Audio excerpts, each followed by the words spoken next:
And now, Chapter 23, Krishna's Personality. Lokanang hitakarinang tribhuvane mannam saranyakanam nana shastra vicharanam kanipanam. Srila Rupa Goswami states that although Lord Krishna is the reservoir of unlimited pleasure and the greatest leader of all, he is still dependent upon his devotees in three ways. According to the emotional status of the devotee, the Supreme Personality of Godhead is appreciated in three ways: as the most perfect, as very perfect, and as perfect. When he exhibits himself in fullness, he is appreciated by learned scholars as most perfect. When he exhibits himself in lesser degrees, he is called very perfect. And when he exhibits still less, he is called perfect. This means that Krishna is appreciated for 3 degrees of perfection. These 3 degrees of perfection are especially exhibited as follows. When he is in Goloka Vrindavan, his transcendental qualities are exhibited as most perfect. When he is in Dwarka, he exhibits his qualities as very perfect. And when he is in Mathura, he exhibits his qualities as perfect. Krishna's personality is analyzed as Dhirodata, Dhira Lalita, Dhira Prashanta, and Dhirodata. If one asks how a personality can be beheld in 4 quite opposing ways, the answer is that the Lord is the reservoir of all transcendental qualities and activities. Therefore, his different aspects can be analyzed according to the exhibition of his limitless variety of pastimes, and as such, there is no contradiction.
Dhirodata. A Dhirodata is a person who is naturally very grave, gentle, forgiving, merciful, determined, humble, highly qualified, chivalrous, and physically attractive. In this connection, the following statement given by Indra, the king of heaven, is very significant. Quote, "My dear Lord, I admit that I have committed great offenses unto you, but I cannot express my feelings of regret, being bewildered at seeing your extraordinary chivalrous spirit, your endeavor to protect your devotees, your determination, your steadiness in lifting the great hill of Govardhan, your beautiful bodily features, and your astonishing characteristic of being pleased simply by accepting the prayers of your devotees and offenders." Unquote. The above statement by the King of Heaven is an exact corroboration of Krishna's being Dhirodata. many learned scholars have agreed to also accept Lord Ramachandra as Dhirodata, but all of Lord Ramachandra's qualities are also included in the character of Lord Krishna. Dhira Lalita. A person is called Dhira Lalita if he is naturally very funny, always in full youthfulness, expert in joking, and free from all anxieties. Such a Dhira Lalita personality is generally found to be domesticated and very submissive to his lover. This Dhira Lalita trait in the personality of Krishna is described by Yagya Patni, the wife of one of the Brahmins who were performing sacrifices in Vrindavan. She tells her friends, quote, "One day Srimati Radharani, accompanied by her associates, was taking rest in her garden, and at that time Lord Sri Krishna arrived in that assembly.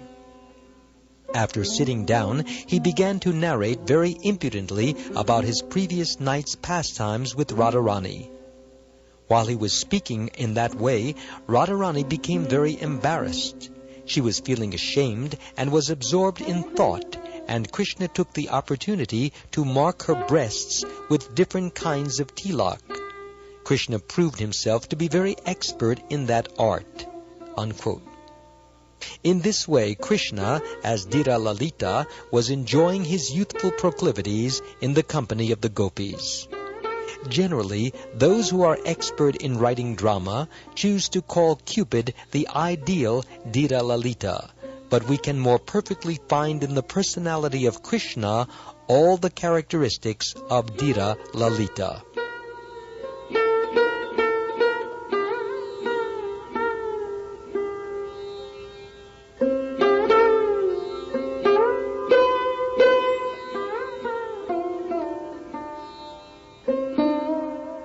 Dhira Prashanta. A person who is very peaceful, forbearing, considerate, and obliging is called Dhira Prashanta. This Dhira Prashanta trait of Krishna was exhibited in his dealings with the Pandavas. On account of the Pandavas' faithful devotion to the Lord, he agreed to become their charioteer, their advisor, their friend, their messenger, and sometimes their bodyguard. Such is an example of the result of devotional service toward Vishnu. When Krishna was speaking to Maharaj Yudhishthir about religious principles, he demonstrated himself to be a great learned scholar. But because he accepted the position of younger cousin to Yudhishthir, he was speaking in a very gentle tone, which enhanced his beautiful bodily features. The movements of his eyes and the mode of his speech proved that he was very, very expert in giving moral instruction. Sometimes Maharaj Yudhishthir is also accepted by learned scholars as Dhira Prashanta. Dhirodata. A person who is very envious, proud, easily angered, restless, and complacent is called Dhirodata by learned scholars.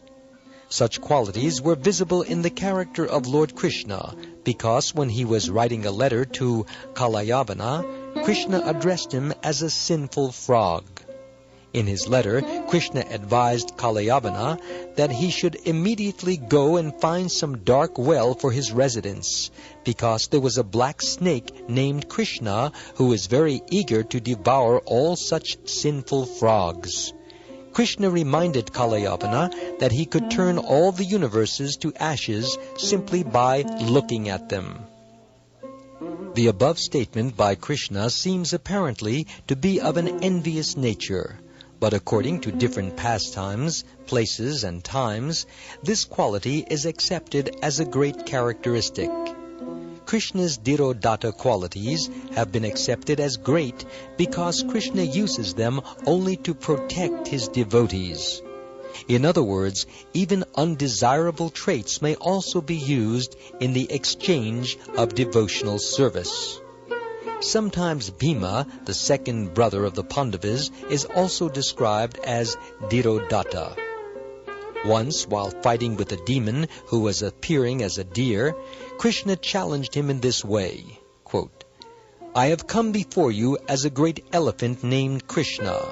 You must leave the battlefield accepting defeat, or else there is death awaiting you," unquote.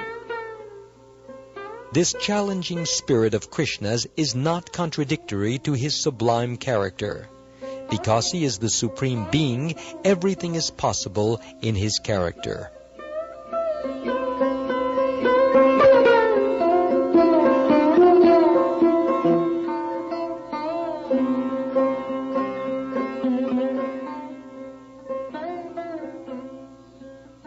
There is a nice statement in the Kurma Purana about these contradictory traits of the Supreme Personality of Godhead.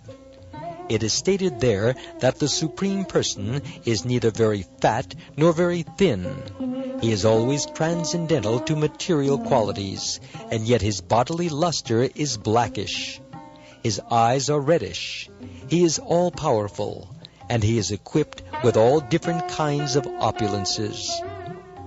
Contradictory traits in Krishna's person are not at all surprising. One should not consider the characteristics of Krishna, the Supreme Personality of Godhead, to be actually contradictory. One should try to understand the traits of Krishna from authorities and try to understand how these characteristics are employed by the supreme will of the Lord. In the Mahabharaha Purana, it is confirmed that the transcendental bodies of the Supreme Personality of Godhead and his expansions are all existing eternally. Such bodies are never material. They are completely spiritual and full of knowledge. They are reservoirs of all transcendental qualities.